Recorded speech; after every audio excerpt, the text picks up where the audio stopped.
Bonjour Sophie Reva et merci d'être avec nous pour les 40 ans du CWF. Qui êtes-vous en quelques mots, Sophie? Alors en quelques mots, je dirais que je suis une personne curieuse, une personne dynamique et puis une personne positive. Et quels sont les ingrédients, d'après vous, de votre réussite? Alors je pense que le premier élément, c'est la capacité à saisir les opportunités quand elles se présentent.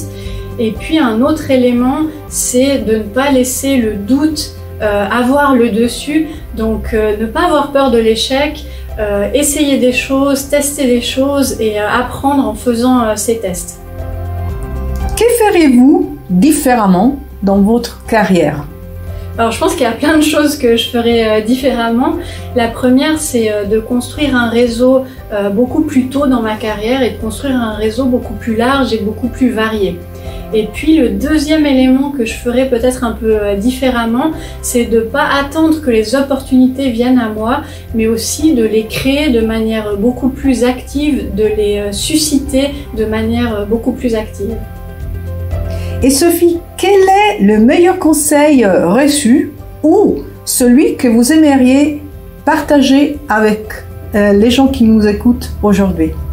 Alors un jour on m'a dit de vraiment rester focalisé sur ce que moi je voulais, sur mes objectifs à moi, sur mon ambition à moi et de pas me laisser envahir finalement par la volonté d'autres personnes, ce que les autres aimeraient me voir faire. Et ça, je pense que c'était un conseil très important pour moi, donc vraiment de faire passer mes volontés, mes objectifs, mon ambition avant la vision des autres.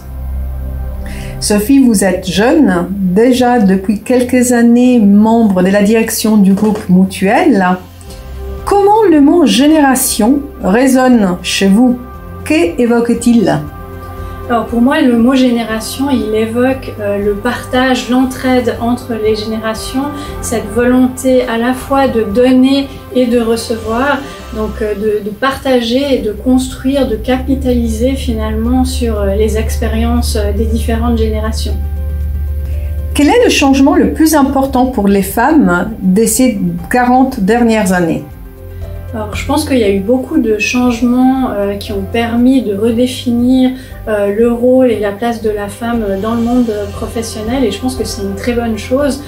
Je pense que le monde professionnel est aujourd'hui beaucoup plus conscient de ce qu'on peut appeler les biais inconscients et cette prise de conscience, elle est indispensable à faire évoluer la place des femmes dans la société et je pense que la période Covid, elle a aussi contribué à faire évoluer la place de la femme parce qu'elle a au fond incité les entreprises à faire preuve de beaucoup plus de flexibilité sur le lieu de travail, dans la manière d'organiser le travail et ça c'est quelque chose qui à mon sens a été bénéfique pour les femmes. Donc beaucoup a été fait mais il y a encore beaucoup qui reste à faire. Quel est selon vous le changement plus important qui reste à opérer pour la progression professionnelle des femmes, Sophie? Alors je pense que le changement le plus important qui doit encore être fait, c'est vraiment d'arriver à avoir beaucoup plus de femmes dans les instances dirigeantes.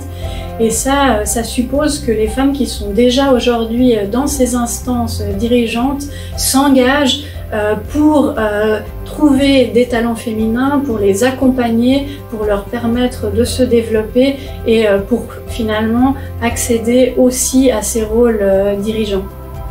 Et comment les femmes de toute génération peuvent-elles tirer parti les unes des autres? Le partage d'expérience, à mon sens, il est primordial. Souvent, on est confronté à des interrogations et on ne sait pas forcément comment sortir d'une situation ou d'une difficulté. Et le fait de pouvoir échanger avec des personnes qui ont déjà vécu ce genre de situation, ça nous permet de sortir de l'ornière. Donc ce partage d'expérience, il est extrêmement important. Et je pense que toutes les générations ont à apprendre les unes des autres. Les jeunes générations ont aussi beaucoup à apporter, ils ont un regard nouveau, ils ont d'autres priorités et je pense que de trouver cet équilibre ou ce compromis entre ce qu'on peut apporter et ce qu'on peut recevoir, c'est essentiel. Et donc, pour terminer cet entretien, Sophie, quel est le message que vous aimeriez partager à travers toutes les générations de femmes qui vous écoutent? Entraidons-nous, soutenons-nous et comme ça avançons tout ensemble pour plus de femmes dans les instances dirigeantes. Sophie, merci beaucoup pour votre temps aujourd'hui et pour ce partage. Merci à vous.